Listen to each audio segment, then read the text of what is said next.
ನಮಸ್ತೆ ಎಲ್ಲರಿಗೂ, ಸುಸೀಸ್ ಕಿಚನ್ಗೆ ಸ್ವಾಗತ. ನಾನಿವತ್ತು ನಮ್ಮೂರಲ್ಲಿ ಮಾಡುವಂಥ ಬಡವ ಕಜ್ಜಾಯವನ್ನು ಮಾಡ್ತಾ ಇದ್ದೀನಿ. ಬನ್ನಿ ಹೇಗೆ ಮಾಡೋದು ನೋಡೋಣ. ನಾನಿಲ್ಲಿ ದೋಸೆ ಅಕ್ಕಿಯನ್ನು 2 ದಿನ ನೆನೆ ಹಾಕ್ಕೊಂಡಿದ್ದೀನಿ. ಈ ಬೌಲಲ್ಲಿ ನಾನು 4 ಬೌಲ್ ತೊಗೊಂಡಿದ್ದೀನಿ. ನೀವು ನೀಟಾಗಿ ಅದನ್ನು ಬೆಳಿಗ್ಗೆ ಒಂದ್ಸರಿ, ಸಂಜೆ ಒಂದ್ಸರಿ 2 ಅಥವಾ 3 ನೀರಲ್ಲಿ ನೀಟಾಗಿ ತೊಳ್ಕೊಳ್ಳಿ. ನಾನಿವಾಗ ಅದನ್ನು ಅಕ್ಕಿಯನ್ನು ಫಿಲ್ಟರ್ ಮಾಡ್ಕೊತೀನಿ. ನೀಟಾಗಿ ನೀರು ಬಸಿಬೇಕು.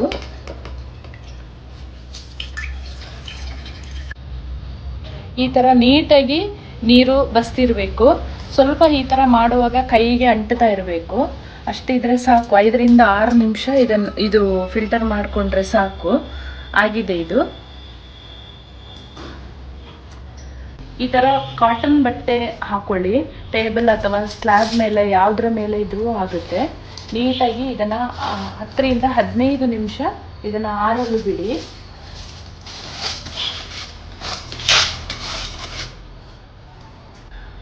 ಈ ಥರ ನೀಟಾಗಿ ಎಲ್ಲ ಬಟ್ಟೆಗೆ ಎಲ್ಲ ಬದಿಯಲ್ಲೂ ಬರುವ ಹಾಗೆ ಹರಡಿಕೊಳ್ಳಿ ಇದನ್ನು.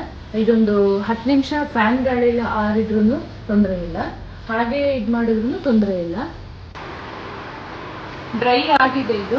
ಇದಿಷ್ಟಾದರೆ ಸಾಕು. ಈ ಥರ ಮಾಡುವಾಗ ಸ್ವಲ್ಪ ತೇವಾಂಶನೂ ಇರಬೇಕು, ತೀರಾ ಒಣಗಿರಬಾರ್ದು. ಅದು ಪೌಡ್ರ್ ಮಾಡಿಕೊಂಡು ಕಜ್ಜಾಯ ಮಾಡುವಾಗ ನೀಟಾಗಿ ಬರೋದಿಲ್ಲ. ಹಾಗಾಗಿ ಇಷ್ಟ ಆದರೆ ಸಾಕು. ಒಂದು ಮಿಕ್ಸಿ ಜಾರನ್ನು ತೆಗೆದುಕೊಳ್ಳಿ. ಸ್ವಲ್ಪನೇ ಹಾಕ್ಕೊಂಡು ಪೌಡ್ರ್ ಮಾಡ್ಕೊಳ್ಳೋಣ.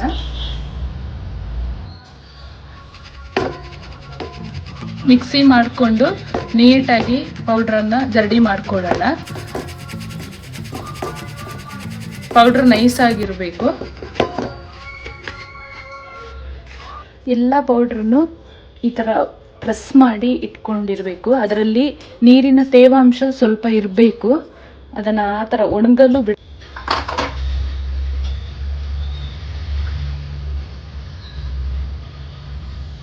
ಕಜ್ಜಾಯಕ್ಕೆ ಬೇಕಾದ ಪಾಕ ತೆಗೆದುಕೊಳ್ಳೋಣ ಬನ್ನಿ. ಈಗ ಒಂದು ದಪ್ಪ ತಡದ ಪಾತ್ರೆಯನ್ನು ಒಲೆ ಮೇಲೆ ಇಟ್ಕೊಳ್ಳಿ. ನಾನಿಲ್ಲಿ ಅಕ್ಕಿ ತೆಗೆದುಕೊಂಡಂತಹ ಕಪ್ಪಲ್ಲೇನೆ ನಾನು ಬೆಲ್ಲವನ್ನು ಕೂಡ ಅಳತೆ ಮಾಡಿ ತಗೊಂಡಿದ್ದೀನಿ. ನೀವು ಸಿಹಿಗೆ ಅನುಗುಣವಾಗಿ ಹೆಚ್ಚು ಕಮ್ಮಿ ಮಾಡ್ಕೊಳ್ಳಿ. 1/4 ಕಪ್ ಬೆಲ್ಲವನ್ನು ಜಾಸ್ತಿ ಮಾಡ್ಕೋಬಹುದು.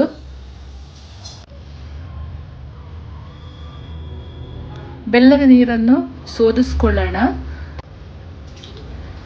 ಕಲ್ಲು ಅಥವಾ ಇನ್ನೇನಾದರೂ ಇದ್ದರೆ ಅದರಲ್ಲಿ ಸೋದಿಸ್ಕೊಂಡ್ರೆ ನೀಟಾಗಿರುತ್ತೆ. ಇಲ್ಲಾಂದರೆ ತಿನ್ನುವಾಗ ಬಾಯಿಗೆ ಸಿಗುತ್ತೆ.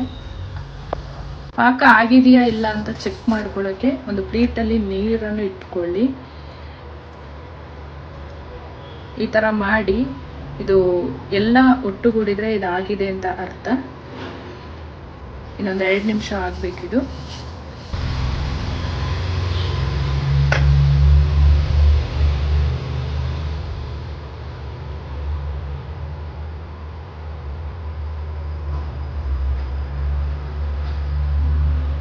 ಇದಾಗಿದೆ. ಈಗ ಇಷ್ಟಾದರೆ ಸಾಕು. ಲೋ ಫ್ಲೇಮ್ ಮಾಡ್ಕೊಳ್ಳೋಣ. ಮಿಕ್ಸಿ ಮಾಡಿ ಇಟ್ಕೊಂಡಂಥ ಅಕ್ಕಿ ಹಿಟ್ಟನ್ನು ಸ್ವಲ್ಪನೇ ಹಾಕ್ಕೊಳ್ಳೋಣ.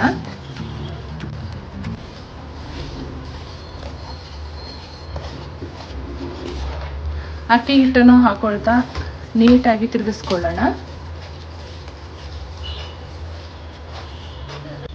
ಎಲ್ಲ ಅಕ್ಕಿ ಹಿಟ್ಟನ್ನು ಹಾಕೊಂಡಾದ ಮೇಲೆ ನಾನು ಸ್ವಲ್ಪ ಮೈದಾವನ್ನು ಸೇರಿಸ್ಕೊತಾ ಇದ್ದೀನಿ, ಕಜ್ಜಾಯ ಕ್ರಿಸ್ಪಿಯಾಗಿ ಆಗಲಿಕ್ಕೆ.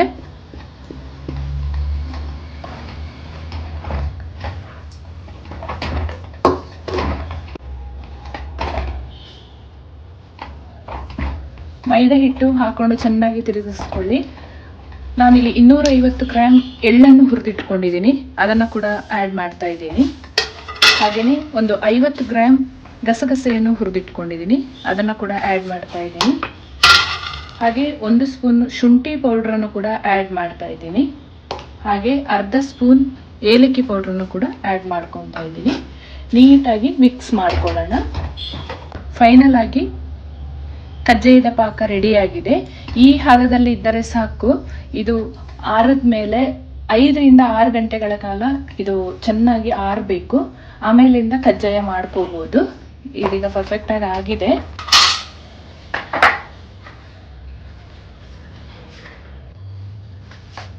ಕಜ್ಜಾಯ ಮಾಡಲು ಎಣ್ಣೆ ಬಿಸಿಗಿಟ್ಕೊಳ್ಳಿ.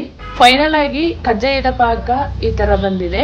ನೀಟಾಗಿ ಇನ್ನೊಂದ್ಸರಿ ಮಿಕ್ಸ್ ಮಾಡ್ಕೊಳ್ಳೋಣ.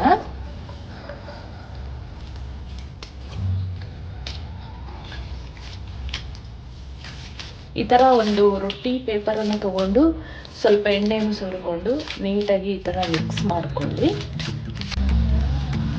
ಸಣ್ಣ ಸಣ್ಣ ಉಂಡೆಯನ್ನು ಮಾಡಿಕೊಂಡು ಈ ತರ ತಟ್ಕೊಳ್ಳಿ. ನಿಮಗೆ ಎಷ್ಟು ದಪ್ಪ ಯಾವ ಆಕಾರ ಬೇಕು ಆ ತರ ಮಾಡ್ಕೊಳ್ಳಿ.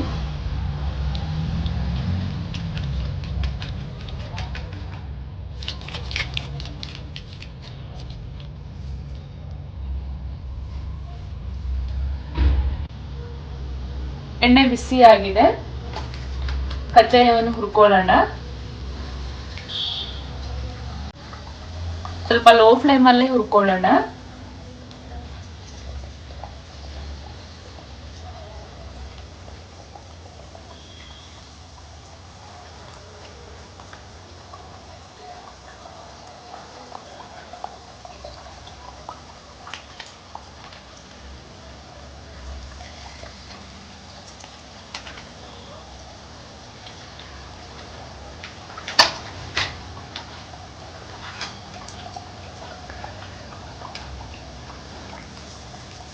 ಹಾಕಿ ಕಜ್ಜಾಯವನ್ನು ಉಲ್ಟಾ ಮಾಡಿಕೊಂಡು ನೀಟಾಗಿ ಬೇಯಬೇಕದು.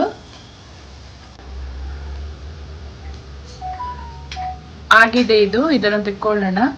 ಎಣ್ಣೆ ನೀಟಾಗಿ ಸೋರಿಸ್ಕೊಳ್ಬೇಕು.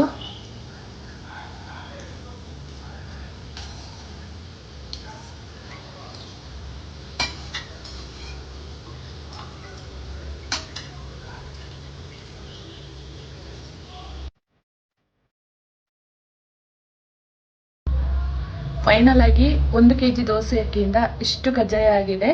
ಬನ್ನಿ ಸರ್ವ್ ಮಾಡ್ಕೊಳ್ಳೋಣ. ನಮ್ಮ ಊರಲ್ಲಿ ಮಾಡುವಂತಹ ಕ್ರಿಸ್ಪಿಯಾದ ಬಡವ ಕಜ್ಜಾಯ ತಿನ್ನಲು ರೆಡಿಯಾಗಿದೆ. ನೀವು ನಿಮ್ಮ ಮನೇಲಿ ಒಂದ್ಸರಿ ಟ್ರೈ ಮಾಡಿ ಹೇಗೆ ಬಂತು ಕಮೆಂಟ್ ಸೆಕ್ಷನಲ್ಲಿ ತಿಳಿಸಿ. ಹಾಗೆ ಯಾವುದಾದ್ರೂ ರೆಸಿಪಿ ಬೇಕಾದಲ್ಲಿ ಕಮೆಂಟಲ್ಲಿ ಕೇಳಿ, ನಾನು ಮುಂಬರುವ ವಿಡಿಯೋದಲ್ಲಿ ಮಾಡಿ ತಿಳಿಸಿಕೊಡುತ್ತೇನೆ. ಹಾಗೆ ಈ ವಿಡಿಯೋ ಇಷ್ಟ ಆದಲ್ಲಿ ಒಂದು ಲೈಕ್ ಮಾಡಿ, ನಿಮ್ಮ ಫ್ರೆಂಡ್ಸ್ ಆ್ಯಂಡ್ ಫ್ಯಾಮಿಲಿ ಜೊತೆ ಶೇರ್ ಮಾಡ್ಕೊಳ್ಳಿ. ಇನ್ನು ನೀವು ನನ್ನ ಚಾನಲ್ನ ಸಬ್ಸ್ಕ್ರೈಬ್ ಮಾಡಿದೆ ಅಂದರೆ ಪ್ಲೀಸ್ ಸಬ್ಸ್ಕ್ರೈಬ್ ಮಾಡ್ಕೊಳ್ಳಿ. ನಾನು ಮುಂದೆ ಹೊಸ ರೆಸಿಪಿಯೊಂದಿಗೆ ಸಿಗ್ತೇನೆ. Thank you.